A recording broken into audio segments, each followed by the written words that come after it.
Hello and welcome everyone to our YouTube channel Philosophy Simplified।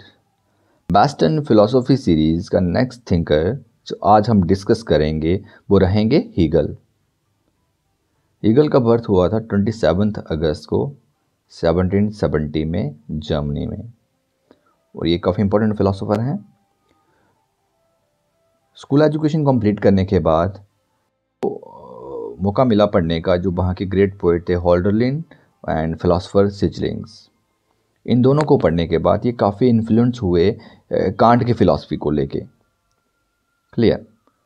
तो मतलब जो can't हैं उनका काफ़ी ज़्यादा इम्पोर्टेंट रोल है हीगल की फ़िलासफ़ी में, काफ़ी इन्फ्लुएंस है हीगल की फ़िलासफ़ी में, क्लियरली विजिबल है वो चीज़। जिस तरह से रैशनलिज्म और एम्पिरिसिज्म का इन्फ्लुएंस कांट पे रहता है कि अगर रैशनलिस्ट और एम्पिरिसिस्ट स्कूल नहीं होते, वो फिलोसोफर नहीं होते, तो शायद कांट की फ़िलासफ़ी कुछ और ही होती, शायद कांट होते ही नहीं। उसी तरह से अगर कांट की फ़िलासफ़ी नहीं होती तो शायद हीगल भी नहीं होता। तो कांट ने क्या किया था?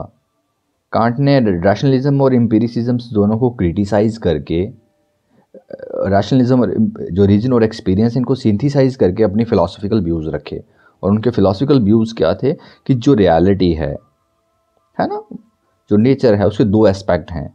एक वो एस्पेक्ट है जिसको आप जान सकते हैं और एक वो एस्पेक्ट है जिसको आप नहीं जान सकते, जिसे वो मिस्टीरियस कहता है और नाम देता है नॉमिना। और एक वो एस्पेक्ट है जिसे आप जान सकते हैं, जिसे वो नाम देते हैं फिनोमिना। तो बेसिकली कांट ने क्या किया था कि फिनोमिना वो चीज़ है जिस पे जो फॉर्म ऑफ इंट्यूशंस है और जो कैटेगरीज ऑफ अंडरस्टैंडिंग है, मतलब जो हमारे ब्रेन का कॉन्स्टिट्यूशंस है वो अप्लाई होता है, तो वो चीज़ें हमें समझ में आती हैं। और नॉमिना वो एस्पेक्ट है जहाँ पे फॉर्म ऑफ इंट्यूशंस और कैटेगरीज ऑफ अंडरस्टैंडिंग अप्लाई नहीं होती हैं। तो मतलब ये रियलिटी का वो एस्पेक्ट है जिसे आप समझ नहीं सकते। बट यही चीज़ हीगल को डाइजेस्ट नहीं होती है। तो हीगल क्या करते हैं, जो कांट का व्यू है, जो कांट का जो आइडिया है प्योर रीज़न का, जिसमें वो फॉर्म ऑफ इंट्यूशंस और कैटेगरीज ऑफ अंडरस्टैंडिंग की बात करते हैं, क्योंकि सारा नॉलेज तो वहीं से आ रहा है, उसको रिजेक्ट करके एक नया कॉन्सेप्ट प्रपोज करते हैं, जिसे वो नाम देते हैं इम्प्योर रीजन्स, और शॉर्ट फॉर्म में हम उसके स्पिरिट कह सकते हैं, रीजन्स। अब बेसिकली इम्प्योर रीजन्स और प्योर रीजन्स है क्या? सो जिस तरह से प्योर रीजन की जब हम बात करते हैं, वहाँ पे हमने क्या देखा कि जो रीज़न है, एक्चुअल रीजन्स, प्योर रीज़न, सिर्फ रीज़न, जिसे वो नाम दे रहे हैं form of and categories of understanding, जिसका नेचर जो है वो टोटली क्या है, ए प्रायरी। बट दूसरी तरफ हीगल जो अपना व्यू प्रपोज कर रहे हैं उसे वो नाम दे रहे हैं इम्प्योर रीज़न। और इम्प्योर रीज़न क्या है basically? Impure reason is not bad. Clear? तो बेसिकली अगर हम हीगल को देखें ना, उनके लिए जितनी ज़्यादा इंपॉर्टेंट फ़िलासफ़ी है उतनी ही इंपॉर्टेंट सोशियोलॉजी है, उतनी ही इंपॉर्टेंट हिस्ट्री भी है। तो हीगल हर एक चीज़ को हिस्टोरिकल एस्पेक्ट से देखने की कोशिश कर रहे हैं, सोशल एस्पेक्ट से देखने की कोशिश कर रहे हैं। क्योंकि अगर हम मैनकाइंड को या ह्यूमन बीइंग को देखें तो ये क्या है, इट इज़ द मतलब by product of history, by product of social norms. इंसान जो भी आज है, और जो सोशल नॉर्म्स हैं, ट्रेडिशंस हैं, कल्चर्स, कस्टम्स हैं, ये क्या है, it is a by product of history. ये सारा हिस्ट्री से पास होके आ रहा है और अभी आगे फर्दर जाने मतलब ग्रोथ की पॉसिबिलिटी है। मतलब ह्यूमन बीइंग जो आज है, it is the result of history, और ये फर्दर अभी ग्रोथ कॉन्स्टेंटली चलेगी जब तक हम एब्सोल्यूट को रियलाइज़ नहीं कर लेते। तो मतलब मैं अगर सिंपल पॉइंट्स में थोड़ा सा एक और पॉइंट ऐड करना चाहता हूँ यहाँ पे, अगर आपको हीगल को समझना है ना, तो आपको जो इंडियन फिलॉसफी में हम अद्वैत वेदांत हैं, जो शंकराचार्य की फ़िलासफ़ी है, उसको दिमाग में रखना पड़ेगा। क्योंकि जो हीगल की अप्रोच है अल्टीमेट को लेके, एब्सोल्यूट को लेके, वो काफ़ी क्लोज है शंकरा के। जिस तरह से हम शंकराचार्य में देखते हैं कि जो रियलिटी है उसमें ग्रेड्स हैं अलग अलग, ऐसे एक्चुअल में सिर्फ एब्सोल्यूट रियल है, बट वहाँ पे अलग अलग लेवल्स हैं जो सबलेट होते हैं। उसी तरह से हिस्ट्री भी सबलेट हो रही है। हम जैसे अपग्रेड होते जा रहे हैं, जैसे जैसे इंसान हिस्ट्री से पास हो रहा है, वो अपग्रेड हो रहा है, उसकी ग्रोथ हो रही है। उसी तरह से जैसे मतलब हम ड्रीमिंग, जैसे शंकराचार्य बात करते हैं कि जब आप स्वप्न में थे, जब आप ड्रीमिंग स्टेज में थे, तो तब ड्रीम रियल था। जैसे ही बेकिंग स्टेज में आए, ड्रीम क्या हो गया, अनरियल। और अब बेकिंग स्टेज में जो मेरी मतलब फॉर एग्जांपल मेरी प्रॉपर्टी है, मेरी फैमिली है, ये चीज़ें मेरे लिए बहुत इंपॉर्टेंट है ना। बट जैसे ही मैं एक स्टेज और अपग्रेड होऊंगा, मतलब मैं रिलीजियस हो गया, डीप रिलीजियस, जिसमें स्पिरिचुअल एक्सटेसी कहते हैं हम, रब की मस्ती में मतलब खो गए आप, तो ये चीज़ें एकदम से अनइम्पोर्टेंट हो जाएंगी। आपकी वाइफ इंपॉर्टेंट नहीं रहेंगी, आपकी फैमिली इंपॉर्टेंट नहीं रहेगी, आपकी जॉब आपके लिए इंपॉर्टेंट नहीं रहेगी, एकदम ऐसे एल्यूजरी हो जाएगी।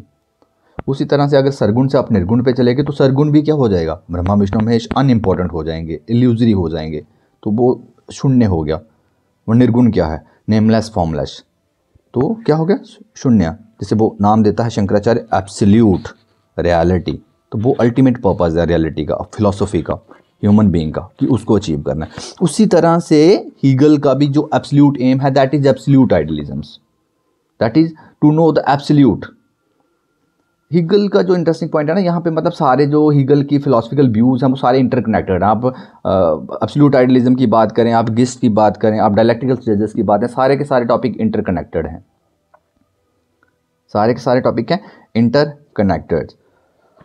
तो हीगल क्या करते हैं, कांट को क्रिटिसाइज करके जो उनका कंसेप्ट है प्योर रीजन्स का, उसके बजाय क्या किसका कंसेप्ट प्रपोज करते हैं, इम्प्योर रीजन्स का, जिसको वो नाम देते हैं स्पिरिट, है ना। In rejecting the Kantian idea of pure reasons, Hegel suggests that knowledge depend upon spirit or impure reasons.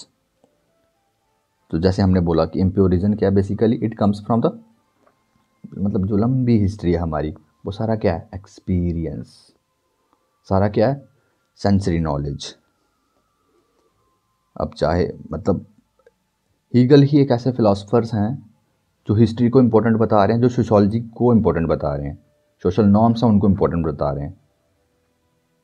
अब चाहे हिस्ट्री है, चाहे सोशोलॉजी, चाहे कोई भी मतलब सब्जेक्ट ले लो, वो क्या हीगल क्या कहना चाहते हैं कि वो सारी चीज़ें डायलेक्टिकल स्टेजेस से पास होती हैं, सब चीज़ें ग्रो कर रही हैं। इसको फर्दर हम अच्छे से डीप से देखते हैं, तो चलिए हम शुरू करते हैं। तो ये क्या कहते हैं कि जो इम्प्योर रीजन है, जो स्पिरिट है, which is a posteriori or rooted in experience and arising out of the life of the peoples. तो मतलब जो स्पिरिट है, जो इम्प्योर रीजन है, जो अल्टीमेट फिलॉसफी है ना, डीप इसेंस है जो फिलॉसफी की, वो कुछ आउटसाइड से नहीं आ रही है, it comes from the very existence of human being, हमारी ही लाइफ से आ रही है, हम ही में से वो चीज़ें फ्लो कर रही हैं। जो सबसे बड़ा अटैक किया ना मतलब हीगल ने कांट पे, वो ये था कि हीगल क्या ब्लेम कर रहे हैं कांट को कि वो प्री सपोज नहीं करना। फिलॉसफी में क्या है, philosophy can not start with knowledge और फाइनल कंक्लूजन्स, और आप फिलॉसफी में प्री सपोज नहीं कर सकते, जैसे कि मेरे पास फॉर्म ऑफ इंट्यूशंस हैं, हमारे पास कैटेगरीज ऑफ अंडरस्टैंडिंग्स हैं। आप ऐसा करके पहले ही प्री सपोज कर लिया और फिलॉसफी क्या करोगे। हीगल क्या बोलते हैं कि फिलॉसफी पॉइंट से शुरू होती है, जैसे बीइंग कहता है वो, सिंपल प्योर बीइंग से आप उसको समझने की कोशिश करेंगे, वहाँ पे कॉन्ट्रडिक्शंस आएंगे, फिर जो स्ट्रगल है शुरू हो जाए, है ना। तो चलिए हम सबसे पहले एक ही पॉइंट शुरू करते हैं, जो बेसिक पॉइंट है इनका, कि but is spirit. So spirit के लिए जो जर्मन वर्ड हीगल ने यूज़ किया था वो था गिस्ट, है ना। सेंट्रल आइडिया इनका क्या था कि only the whole is real, only the absolute is real, और उसी को डिफेंड करने के लिए हीगल ने स्पिरिट का कंसेप्ट प्रपोज किया। अब हीगल की जो सारी फिलॉसफी है ना, वो स्पिरिट के आगे पीछे घूम रही है। इवन उनकी जो मेजर वर्क है द फिनोमिनोलॉजी ऑफ स्पिरिट्स, जो 1807 में पब्लिश हुई थी, उसका जो सेंट्रल पॉइंट है, जो सेंट्रल नोशन है, वो है स्पिरिट, गिस्ट। अब चाहे आप एब्सोल्यूट आइडियलिज्म्स की बात करते हैं, चाहे आप डायलेक्टिकल स्टेजेस की बात करते हैं, ग्रोथ किसकी हो रही है, डेवलपमेंट किसकी हो रही है, स्पिरिट की।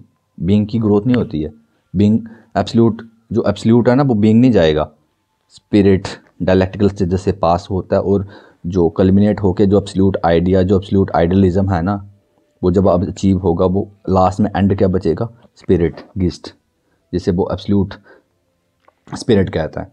बेसिकली अगर हम इनकी बात करते हैं हीगल की, तो जहाँ पे इन्होंने मतलब स्पिरिट को भी 3 डायमेंशनल रियलिटी बताया, कि जो इसके 3 एस्पेक्ट हैं, मतलब 3 टाइप्स ऑफ स्पिरिट कह सकते हैं हम। एक सब्जेक्टिव स्पिरिट हो गया, एक ऑब्जेक्टिव स्पिरिट हो गया, और एक एब्सोल्यूट स्पिरिट्स। सब्जेक्टिव स्पिरिट क्या है, basically it's a by product of psychology. जैसे एक इंडिविजुअल बीइंग है, उसका जो सेल्फ है, उसका जो सोल है, उसका जो माइंड है, उसे वो नाम देता है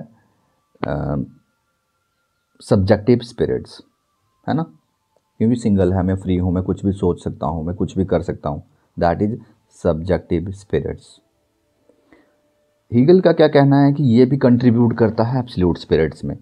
ऐसे में कुछ भी नहीं हूँ, मतलब मैं अकेला ह्यूमन बीइंग कुछ भी नहीं हूँ।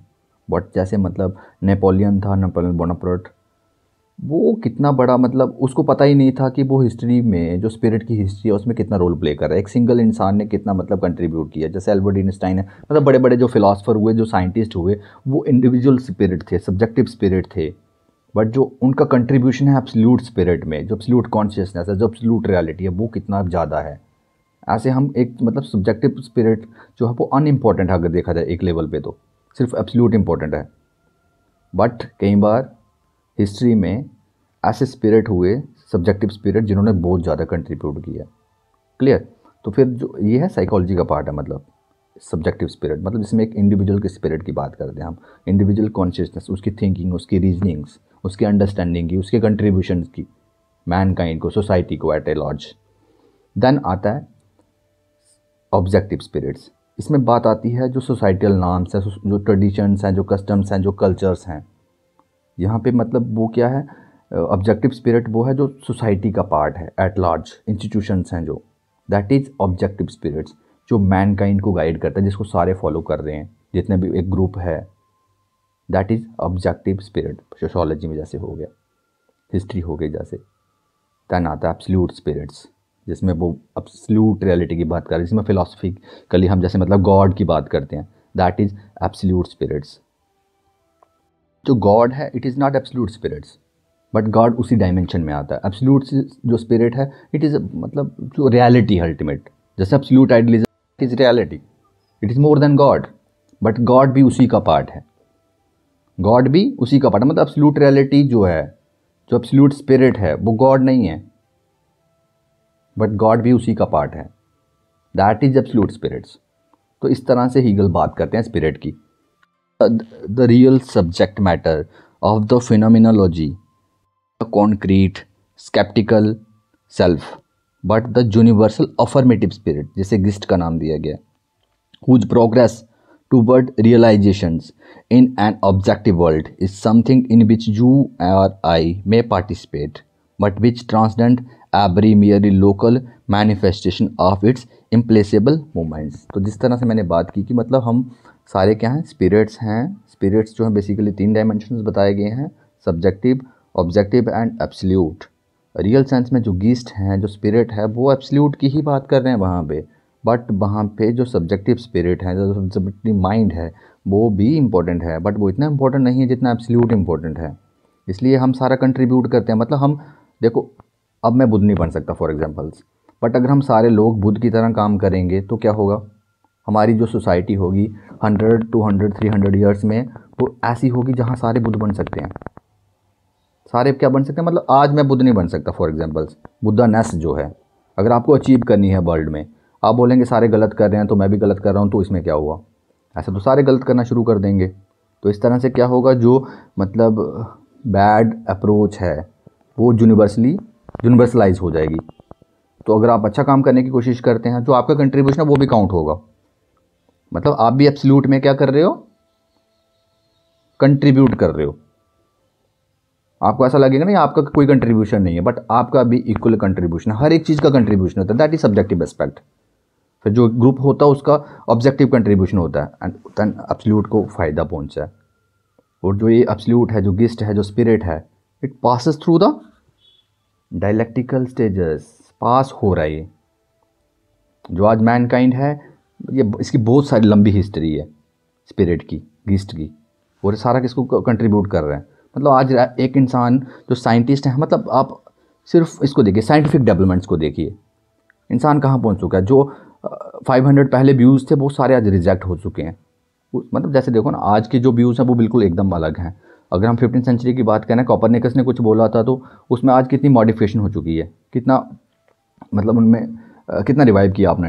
अगर वहीं से 1000 ईयर पीछे चले जाएं, टोटॉलमी ने क्या बोला था, बिल्कुल अपोजिट था।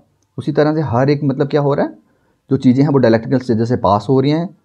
इसलिए मतलब हीगल जो है वो हिस्ट्री और सोशियोलॉजी को इंपॉर्टेंट बताने की कोशिश करते हैं जो अगर आपको रियलिटी को समझना है तो आपको हर एक चीज़ के हिस्टोरिकल एस्पेक्ट को समझना पड़ेगा। तो उनकी तो ये टैगलाइन है इंपॉर्टेंट कि reality is a historical process, reality is a historical process. उसको समझने के लिए इस पॉइंट को चलो हम डायलैक्टिकल स्टेजेस को देखते हैं कि डायलैक्टिकल मेथड एक्चुअल में है क्या है। डायलैक्टिकल मेथड की बात करें जीनो, इसको सिस्टमैटिकली यूज़ किया था सॉक्रेट्स ने, है ना, उसको प्लेटो ने थोड़ा यूज़ किया, तो हीगल भी उसी मेथड को यूज़ कर रहे हैं। अब बेसिकली हीगल जो है मतलब एक अच्छे लॉजिशियंस हैं, बट जो हीगल की लॉजिक है ना, Hegel logics are not propositions और जजमेंट्स बट रैदर कंसेप्ट्स। तो मतलब हीगल डायलैक्टिकल मेथड में प्रपोजिशंस यूज़ नहीं कर रहे हैं, वो कॉन्सेप्ट्स यूज़ कर रहे हैं, and it is concepts in his view that are true और फॉल्स, है ना। So dialectic is the method of progressions among concepts where a more true concept is generated from inadequate beginning through overcoming the oppositions intrinsic to them। तो basically जैसे हम dialectical method की बात करें, ये होता क्या मतलब, अगर हम सॉक्रेट्स की ही बात करें तो वो क्या करते थे, सॉक्रेट्स किसी भी टॉपिक्स पे किसी भी कॉन्सेप्ट पे बात करना शुरू कर देते थे और स्टेटमेंट देते जाते थे, है ना। मैं बोला कि व्हाट इज़ लव, आपने कुछ दिया, आपने अपने इमोशंस और फीलिंग एक्सप्रेस शुरू कर दी करना, बट लव तो इमोशंस और फीलिंग नहीं होती क्योंकि वो तो ख़त्म हो जाती हैं, तो फिर इसका मतलब लव और लव भी ख़त्म हो जाता है, ऐसा तो नहीं होगा। तो ऐसे क्या होता था, कांट जो सॉक्रेट्स से वो क्रिटिसाइज़ करना शुरू करते थे, आर्ग्यूमेंट्स करते थे। उसी तरह से जो हीगल हैं, अब हीगल क्या कहते हैं कि जो स्पिरिट है, जो गिस्ट है, इसकी जो डेवलपमेंट हो रही है, अब जो बेसिकली स्पिरिट और geist is composed of everything, every individual things, हर एक इंडिविजुअल उसमें कंट्रीब्यूट कर रही है, और हर एक इंडिविजुअल जो थिंग है it is constantly developing growing, और जो उसकी ग्रोथ है वो किसके थ्रू पॉसिबल्स है, डायलैक्टिकल स्टेजेस के थ्रू। और कांट क्या कहते हैं, हीगल क्या कहता है कि जो सबसे मतलब प्योर कंसेप्ट होता है ना, उसको वो नाम दिया बीइंग, जिसे हम थीसिस कह सकते हैं। क्या कह सकते हैं, बीइंग और थीसिस, जो प्योर कंसेप्ट है, प्योर थिंग्स, जो पहले मतलब कोई कॉन्ट्राडिक्शन नहीं है अभी वहाँ पे, सिंपल कंसेप्ट दिया हमने कुछ भी, दैट इज़ बीइंग। देन जैसे ही कोई कंसेप्ट आएगा उसका अपोजिट आ जाएगा, उसका क्या आ जाएगा, हीगल क्या कहते हैं, उसका अपोजिट। जब भी कोई बीइंग आता है, जब भी कोई थीसिस आती है, उसका एंटीथीसिस वो साथ लेके आती है उसके। The concept must bring its own negation with it, to the concept its negative is added automatically and a struggle ensure between the two, है ना। जैसे कोई एक कंसेप्ट आएगा उसका बी आएगा, और जैसे ए और बी आएगा उसके बीच स्ट्रगल तो होना ही होना है, ensured already. The struggle is resolved by an ascent to the higher place from which it can be comprehended and reconciled. This ascent is the process of diremptions. क्या बोलता है उसको, डायरेम्शंस, मतलब जैसे ए और बी के बीच कॉन्ट्राडिक्शन चला और नया कंसेप्ट निकल के आया C, that is act of diremptions, process of diremptions which generate a new concept out of the roots of the last. Clear, A था, बी था, आपने दोनों के बीच कॉन्ट्रडिक्शन हुई, कन्फ्यूजन्स हुई, क्राइसिस हुआ, that is process of diremptions. इसके बीच एक नया कॉन्सेप्ट एमर्ज होगा। मतलब आप देख लीजिए, जो कार्ल मार्क्स हैं, जो उनका क्लास स्ट्रगल का कॉन्सेप्ट है, वो बिल्कुल उन्होंने यहीं से तो लिया है कि जो रिच हैं और जो पुअर हैं इनके बीच स्ट्रगल होगा और एक नई क्लास एमर्ज होगी, दैट इज़ मिडिल क्लास। उसी तरह से यहाँ भी ये बात करते हैं कि बीइंग का अपोजिट क्या होगा, नॉन बीइंग, और उनके बीच स्ट्रगल एंश्योर है, होना ही होना है। दैन एक नया कंसेप्ट निकल के आएगा, बिकमिंग। और क्या कहते हैं कि जो बिकमिंग है it is suffering from the same defect जो बीइंग को था, जो बीइंग को था उसका भी अपोजिट ऑटोमेटिकली आ जाएगा। दैन बीइंग का फिर से बिकमिंग, दैन बीइंग का non being, and then becoming. Becoming जो है वो फिर से उसमें सेम होगा। मतलब ये जो स्ट्रगल है ये कॉन्स्टेंटली चलता रहेगा जब तक एब्सोल्यूट को हम रियलाइज़ नहीं कर लेते हैं, जब तक एब्सोल्यूट को रियलाइज़ नहीं कर सकते हैं। So the new concept generate its own negations, है ना, and so the process continues until by successive application of the dialectic the whole of reality has been laid bare. We begin with an abstract universal concept, thesis.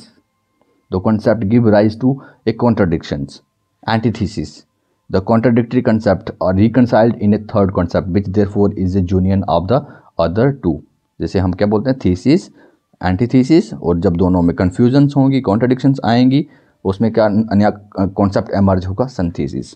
सबसे interesting point क्या मुझे ये बताओ यहाँ पे dialectical method में, कि can't contradictions को भी रिस्पेक्ट कर रहा है। हिस्ट्री में सिर्फ कांट एक ऐसा फिलोसोफर हुआ जिसने कॉन्ट्रडिक्शन को रिस्पेक्ट किया है। अदरवाइज जैसे फिनोमिना और नॉमिना की बात की तो वहाँ पे क्या हुआ, कॉन्ट्रडिक्टरी हुआ, और उसने उसको साइड पे कर दिया कि ये कॉन्ट्रडिक्टरी हैं। क्यों, मतलब जैसे फॉर एग्जांपल हम नॉमिना की बात करते हैं और कांट क्या कहता है कि जब आप जो प्योर फॉर्म्स हैं, जो फॉर्म ऑफ इंट्यूशंस और कैटेगरीज ऑफ अंडरस्टैंडिंग है, जब आप इनको नॉमिना पे अप्लाई करते हैं तो हमारे सामने क्या आ जाती हैं, antinomies, that is full of contradictions. Antinomies are full of contradictions, कि God exist and God does not exist, क्या है, full of contradictions. But Hegel एक ऐसा इंसान हुआ फिलॉसफी में जिसने कॉन्ट्रडिक्शन को भी रिस्पेक्ट कर रहा है। ठीक है, being exist, being does not exist, God exist, being है, गॉड डज नॉट एग्जिस्ट, क्या है, नॉन बीइंग। भाई करिए ना, डिस्कस करिए आप मैटर को, दोनों में से निकल के सामने आएगा ना कुछ। जब एक बंदा बोल रहा है गॉड एग्जिस्ट, दूसरा बोल रहा है गॉड डज नॉट एग्जिस्ट, दोनों में आर्ग्यूमेंट्स होंगे तो कुछ तो निकल के आएगा ना सामने, दैट इज बिकमिंग। कोई रिफाइंड कंसेप्ट होगा, उसका फिर से अपोजिट आ जाएगा, वो फर्दर डिस्कशन होगी, फर्दर नया कंसेप्ट निकल के सामने आएगा, फर्दर लास्ट में कुछ तो होगा ना, जहाँ गॉड है जहाँ गॉड नहीं है, मतलब लास्ट में जो एब्सोल्यूट आइडियलिज्म है, there is no contradiction there. ऐसे जो लाइफ है it is full of contradiction, history is full of contradictions, philosophy is full of contradictions. But जिस दिन आप एब्सोल्यूट आइडियलिज्म रियलाइज होगा, जो अल्टीमेट रियलिटी है, दैट इज़ नॉट कॉन्ट्रडिक्टरी, उसमें कोई कॉन्ट्रडिक्शन नहीं होगी। अदरवाइज ऐसे जो फिलॉसफी है it is full of contradictions according to Hegel, और वो उसको रिस्पेक्ट कर रहे हैं। और जो डायलेक्टिकल स्टेजेस हैं वहाँ पे तो हाई कॉन्ट्रडिक्शन है सिर्फ, अगर कॉन्ट्रडिक्शन नहीं होगी तो चीज़ें डायलेक्टिकल स्टेजेस से पास होंगी ही नहीं। और वो सब सिर्फ तब पॉसिबल है जब एब्सोल्यूट जो स्पिरिट है वो अचीव हो जाएगा, जब एब्सोल्यूट आइडियलिज्म अचीव हो जाएगा। ये आपको डायलेक्टिकल मेथड अब समझ में आया क्या है? यहाँ पे बीइंग को थीसिस बोल सकते हैं आप, नॉन बीइंग को एंटीथीसिस कह सकते हैं, और बिकमिंग को synthesis. Clear?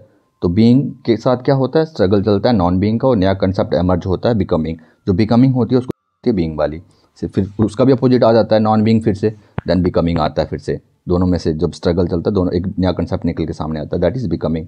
Becoming same being की तरह, तो मतलब ये स्ट्रगल चलता रहेगा एंड तक।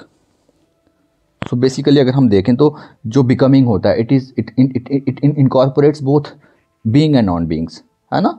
जो बिकमिंग होता है it is a by product of both being and non being. उसमें कुछ एस्पेक्ट बीइंग के भी होते हैं और कुछ एस्पेक्ट नॉन बीइंग के भी होते हैं।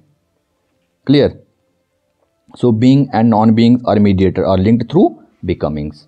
इस तरह से ये स्ट्रगल कॉन्स्टेंटली चलता रहता है। बिकमिंग जो होता है it is suffering from the same defect as being, it generate its own contradictions and out of the epoch of arising and passing away. तो वो स्ट्रगल कॉन्स्टेंटली चलता रहेगा।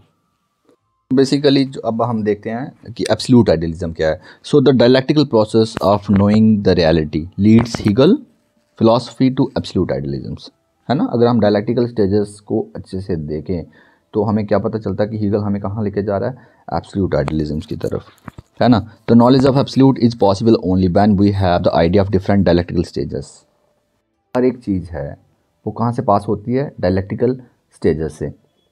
Being, non being, becoming, becoming फिर से being बन जाता है, उसका अपोजिट नॉन बीइंग आ जाता है, फिर से बिकमिंग, बिकमिंग फिर से बीइंग बन जाता है, उसका नॉन बीइंग अपोजिट आ जाता है, फिर से बिकमिंग। इस तरह से मतलब मिलियन ईयर से ऐसा ही चल रहा है। अगर मैनकाइंड की हिस्ट्री को देखा जाए, सोशल हिस्ट्री को देखा जाए, हिस्ट्री को, फिलॉसफी ऑफ हिस्ट्री को देखा जाए, तो हर एक चीज़ जो है वो डायलेक्टिकल स्टेजेस से पास हो रही है, कॉन्स्टेंटली ग्रो कर रही है, कॉन्स्टेंटली इंप्रूव हो रही है।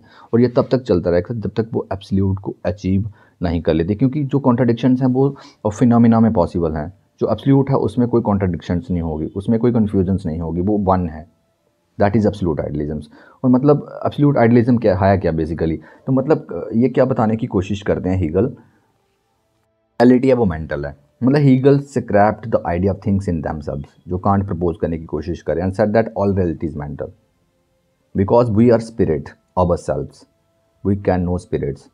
वो क्या कहते हैं कि हम खुद जो हैं वो कॉन्शियसनेस हैं, और जो हम कॉन्शियसनेस को समझ सकते हैं, हम खुद स्पिरिट हैं, हम स्पिरिट को समझ सकते हैं। बेशक उन्होंने स्पिरिट को मतलब क्या बता दिया है, सब्जेक्टिव स्पिरिट, बट जो सब्जेक्टिव इंटेलेक्चुअल स्टेज से पास हो रहा है वो अब जो एब्सोल्यूट है उसके पास पहुंच सकता है। जो पहले ऑब्जेक्टिविटी में जाएगा, ऑब्जेक्टिविटी से एब्सोल्यूट की तरफ जा सकता है। क्लियर? इसलिए वो बोलता है कि जो रियलिटी है वो मेंटल है, हम खुद मेंटल बीइंग हैं, और हम मेंटल स्ट्रक्चर को भी समझ सकते हैं। इसलिए मतलब जैसे कांट बात कर रहे थे ना, तो वो गलत हो जाते हैं यहाँ पे, कि Hegel see Kant categories not as structure of the human mind but as a structure of reality itself.